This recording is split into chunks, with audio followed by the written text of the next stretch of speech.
Brick City, great to be back. Newark, New Jersey, the center of the mixed martial arts world this weekend. Thank you all for being here for the official UFC 316 press conference, our 11th event here at the Prudential Center. Special thank you to the New Jersey Sports and Exposition Authority for bringing us back. Still some tickets available if you need them for Saturday night. For now, though, who has the first question? Go ahead, Oscar. Start off with a question for Merab. Merab, this is a rematch of a fight that you won. So with that in your mind, do you feel you even need to change anything from your first performance, or just go in there and repeat what you did the first time out? Yeah, one more time, please. Said Merab, do you feel like because you won the first fight, you need to change anything about your performance tactically, or do you just need to do the same thing again to beat Sean? This is new fight. This is new challenge. Like Sean said, he will be 70% better. I'm expecting he will be better version of himself last time. And this is new fight. I know now he's humble, but he wants to knock me out, and I'm here to not let him do that. You know, I'm gonna break him, and after we can be friends, no problem. But June 7, we are enemies again, and I'm gonna show better fight and break him. You've mentioned that you want to fight again very quickly after this fight. Does that mean you think you can get through a fight with Sean without taking any damage? One more time. Do you feel like you're going to take any damage in this fight, or you're going to make it look easy and can fight again right away? This is fight business, and of course I'm ready for everything. You know, he's a tough fighter.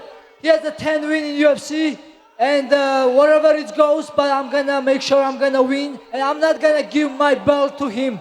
You know, this is mine, and I'm gonna keep it, and we can be friends after. Let's go. Sean, the last rematch you had was with Chito Vera, and that was one of your best performances of your entire career. Does that give you motivation and confidence, showing what you can do a second time against the same guy? Yeah, for sure. I mean, this is a completely different fight, but undefeated in rematches, we're gonna keep it that way. Do you feel like Merab is the type of guy you need to fight twice to get used to that pressure and style that he has, or was that just a bad night at the office and you can do better this time? Merab's, as good as Merab's mastered his skill set, and no excuses. He won the first fight. We're fighting again. That's it. Nah, fuck that. You had a bad night. I had a bad night.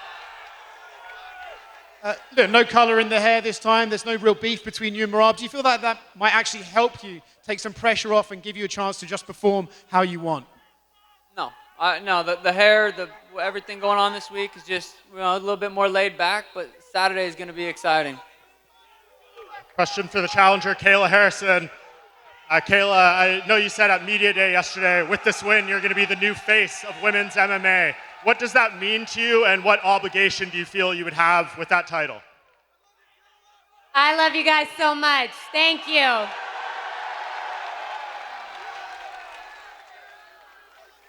It would be an honor and a privilege to be the face of women's MMA. I don't take it lightly. I consider it a huge responsibility, and Saturday night I'm going to go out there and I'm going to leave it all in the cage so that I can be a new UFC champion of the world.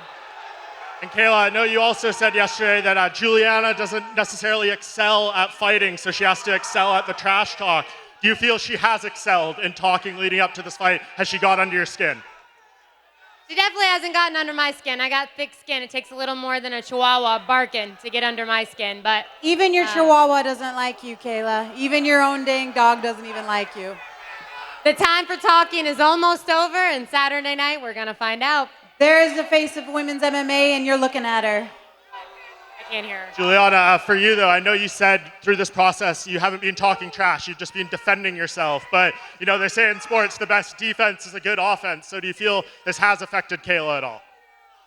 I don't know. I can only speak for myself and what I have to do, and I'm only responding to the things that she has said to me. So it's not necessarily trash talk. It's more so the fact that I'm not going to let this girl talk all over me and try to think that she's going to get into my head. It's not going to happen. My question's for Patchy right here. You've competed at a high level for a long time. How does it feel to be here in the UFC, and what kind of first impression are you looking to make to fans on Saturday? Feels fucking great to be here finally. Honestly, it feels great. I know you've long said that you're the best bantamweight in the world. How quickly are you looking to prove that to the wider audience? I'll prove it this Saturday, and I do believe I am the best bantamweight in the world. Question for Mario. Mario, do you feel like you're being overlooked at all with a lot of attention on Patchy coming over? And how do you expect to spoil the party on Saturday? No, I'm not being overlooked. But look, there's the attention right there. I'm not being overlooked. I get all the attention, obviously. But no, it's fine. He has these aspirations, but he's going to have to get past me Saturday night. And I'm looking through them, bro. I'm looking through them. Question for Joe Pyfer. Joe, you're fighting Kelvin Gastelum, who's never been finished with strikes. I know you said you're looking to change that Saturday. What do you think it is about you compared to his other opponents that will be able to do that? I think I'm a completely different power level, and I'm a young kid. I'm constantly evolving. He's a vet. He's down to fight, and I respect that, and he hasn't disrespected me, so we'll keep it respectful, but I'm going to test that chin. And I think he knows about my power. I think that's why he's brought in wrestlers. And let's rumble, brother. Let's rumble. On the other side of the equation, Kelvin, I'm curious for you. The cancellation a few months ago, I'm sure it was frustrating, but the extended camp, how much more mentally ready, physically ready do you feel to bring it to Joe Pyfer? Yeah, we're ready. We were able to build off the last camp, and we feel just that much more confident coming into this fight. So expect a good war. We're in this card for a reason, so expect a good fight. Point for Vicente Luque in the front right here. At media day, you said you expected a war. You're not preparing for a fight. You're preparing for a war. Kevin said he's going to touch your chin. You're not getting back up. So I guess, how do you see this fight playing out on Saturday? Man, first of all, it's a pleasure for me to be here in New Jersey. I was born here, so it's great to fight in front of the crowd that will definitely support me. And all I can promise is it's going to be a war. I'm ready for war. If Kevin thinks it's going to be a quick night, well, maybe he's going to have a mistake. Similar question for Kevin. You've heard him say he's expecting a war. He knows what he can bring. You said he might not be able to take as much damage as he would in the past. You can put him down early.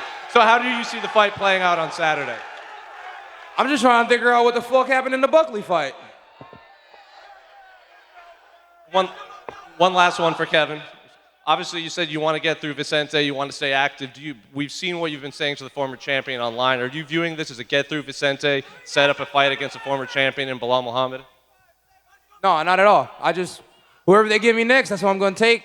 I ain't got no names listed out. If it's Bilal, it's Bilal, but I doubt it's Bilal. He's won a lot of fights recently. He's only coming off one loss. So I put on Twitter or Facebook or Instagram, one of those things, I'm looking for the worst 170 guy that there is. So I'm looking more like Kobe Covington after this one.